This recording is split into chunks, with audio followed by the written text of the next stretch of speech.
গ্রেনের সুবিধাটা হচ্ছে যে আপনি এখানে পুরোটা পাচ্ছেন ফাইবারটা, যে কাভার পিলিংটা বলি, এইটা ওটার মধ্যে তো মেইন আপনার ফাইবারটা, এটা তো প্রসেস না, আপনি টোটাল নেচারটাই আপনার। এবং ফাইবার ইজ ভেরি ইম্পর্টেন্ট। আপনি যদি প্রচুর পরিমাণে ফাইবার খান তাহলে কিন্তু আপনার ডাইজেশনটা কিন্তু ইমপ্রুভ হবে।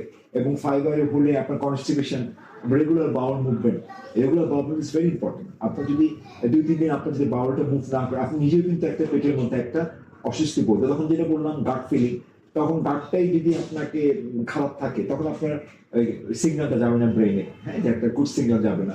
আটা, ময়দা বলেন, যেটা বলেন সবই তো হোল গ্রেইন।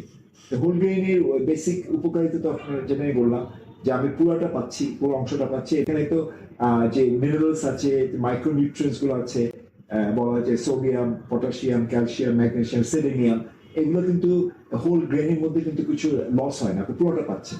আর যদি আপনি যদি প্রসেস করেন, যদি আপনি উপরে কাভারিংটা ফেলে দেন, পিলসটা, তাহলে আপনার কিন্তু ওই মাইক্রোনিউট্রিয়েন্টস গুলো, মাইক্রোনিউট্রিয়েন্টস, ভাইটামিনস গুলো, ওগুলো কিন্তু আপনাকে পর্যাপ্ত পরিমাণে আসছে।